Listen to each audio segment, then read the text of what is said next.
Hello, English 9 students. This is an overview of your final project that you'll be completing for quarter three for full credit.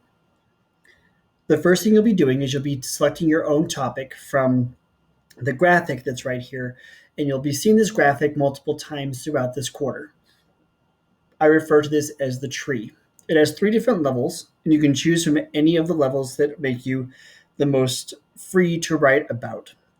You'll be completing a research assignment based on the topic that you choose.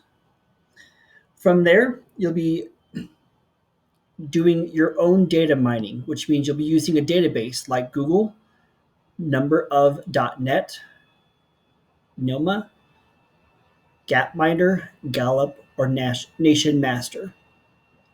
All of those are answering the question, how has blank changed over time? It's a personal data trend analysis and summary. So, for example, if you choose how food has changed over time, you'll be able to use any one of these data mining databases to find the answer and find evidence to support that topic in your research for that topic. You'll notice that in this quarter's module, there is a quiz on how to read a graph and how to read a chart. Also, how to paraphrase and how to write a summary.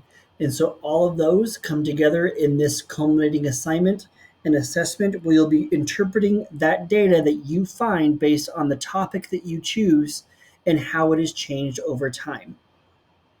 By doing that, you'll be making observations, analyzing the data, and generalizing or generating meaning, and identifying possible results using the Peel paragraph. You'll also be able to complete this assignment using this graphic organizer that's provided for you in this resource. The next step and phase of your research process will be to compare and contrast. Since the prompt is how blank has changed over time, you'll have to use time as your construct for comparing and contrasting. So you get to choose the amount of time that you're going to compare and contrast. Again, for example, if I choose food, I could do how Mexican food has changed over the past 10 years. That would be my topic and my topic sentence. Earlier in the module, you'll be turning in your topic sentence for one of your assignments.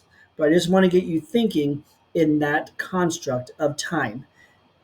You'll be comparing and contrasting one time period or one time frame to another time period or time frame.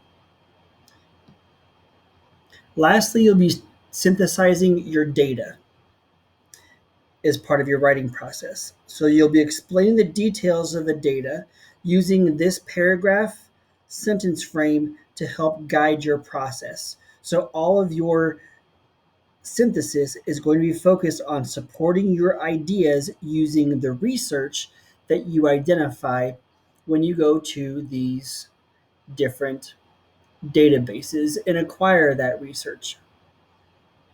You'll be creating Your seventh step will be creating a data hypothesis. This is an if then because as a result statement. You may be used to using these in science. For this, you'll be identifying a trend that's either a general direction, a tendency, a current style, possibly a drift, influences, or change over time. To do that, you'll be describing the trends that you see in the data, identify the cause and the results of the trend, and then evaluating the trend's importance. So to do that, to accomplish that task, we'll be analyzing that data. All of that is included in this graphic organizer that you'll be completing over here in step number 4. So as long as you follow that step, you'll be on the right track. Once we identify the trends, we have to identify the causes in the trends, the causes and the results of the trend. Again, if I look at Mexican food over the past 10 years, some of the trends that I would be able to see is that Mexican food has started to branch off into different segments. There's fast casual Mexican food, there's fast food that's Mexican food, and there's also elevated and fusion Mexican food. So It would be my job as the person researching to identify the causes and the results of a trend. That's when I get to create my hypothesis. So, for example, if Mexican food continues to become elevated, like at the restaurants that typically serve Mexican food at a high price range, then more people will have access to Mexican food and Mexican culture. That would be my entire hypothesis. If, then, because. And then I would evaluate the trend's importance. Why would that be important? Lastly, you'll do a full data summary for step 8. Summarize the data in a series of summarizing sequential statements, noting your data process. You, at this point, are the expert. So you are, again, using the idea of how blank has changed over time, and then summarizing in one last final paragraph, finalizing and summarizing as the expert the reasons why that has changed over time. For the last step, you'll get the opportunity to present your data. You can do that in a Flipgrid. You can do that in a Powtoon, a written essay, a PowerPoint or Google slide, or you can also establish your own choice. Don't be overwhelmed by that process. What that truly means is that you're going to take all of these parts and put it into a final product. So if you choose to write all of your paragraphs out, then you can choose to write your paragraphs and create an essay. If you choose to uh, do all of your paragraphs and write all of them out, you could do a podcast. If you want to create some charts and graphs and use Powtoon, you can do that as well. Or you can record yourself as the expert giving a speech on Flipgrid.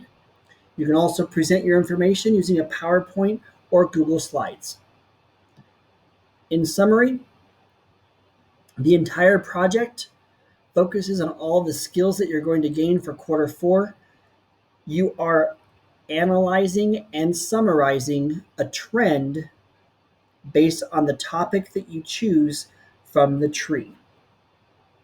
If you have any questions, always feel free to email me.